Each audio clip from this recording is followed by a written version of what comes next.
মাসিক যে অধিবেশন হয় আমাদের, তাতে প্রশ্ন এবং প্রস্তাব যেন বাংলায় রাখা হয়, কেননা সারা রাজ্যে বাংলা নিয়ে আমরা সোচ্চার হয়েছি। মাননীয় মুখ্যমন্ত্রী বাংলায় বলার জন্য, ইভেন পার্লামেন্টেও যাতে আমরা বাংলায় বলতে, এতদিন আমরা বলতাম না, কিন্তু কেউ ইংলিশে বলতেন, কেউ হিন্দিতে বলতেন, পার্লামেন্টেও আমরা এখন বাংলায় আমাদের প্রশ্নের উত্তর রাখছি, বা কেউ প্রশ্ন করলে আমরা সেই প্রশ্নের উত্তরও দিচ্ছি।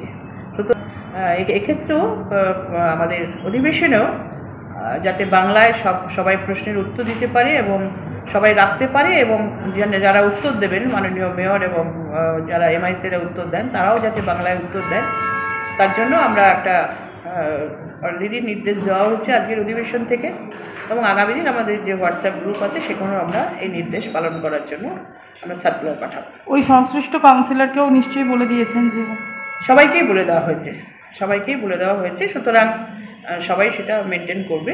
এই ক্ষেত্রে কোনো রকম রাখবো না এরকম প্রশ্ন কেউই বলবেন না, অজান্তে কেউ রেখে ফেলেছেন, সুতরাং আমরা সেটাকে তো আর বাংলায় ট্রান্সলেট করতে পারি না।